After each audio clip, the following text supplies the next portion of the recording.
Recently Australia visa পেয়েছি। আসসালামু আলাইকুম, হ্যালো এভরিওয়ান। আজকে আমরা নিয়ে এসেছি অস্ট্রেলিয়ার আরেকটি স্টুডেন্ট ভিসা সাকসেস স্টোরি।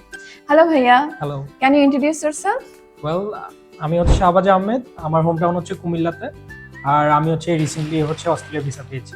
হ্যাঁ, কোন সাবজেক্ট এন্ড কোন ভার্সিটিতে যাচ্ছেন? আমি চার্লস ডারউইন ইউনিভার্সিটিতে যাচ্ছি মাস্টার্স প্রোগ্রামে। আর subject emergency and disaster management. Study ইউনিভার্সিটির সাথে আপনার এক্সপেরিয়েন্সটা কেমন ছিল? স্টাডি ইউনিভার্সিটিতে এক্সপিরিয়েন্স আলহামদুলিল্লাহ খুব ভালো ছিল। প্রায় অনেক দিন ধরেই স্টাডি ইউনিভার্সিটির সাথে জার্নি।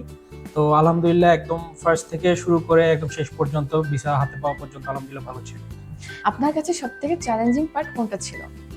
আমার কাছে সবচেয়ে চ্যালেঞ্জিং পার্ট ছিল ডকুমেন্টেশনের পেপারস, তারপর ফুল প্রসেসিং সাবজেক্ট থেকে শুরু করে সবকিছুই। তো ওইটা স্টাডি ইউনিভার্সিটির মাধ্যমে আমি খুব ইজিলি করতে পারছি।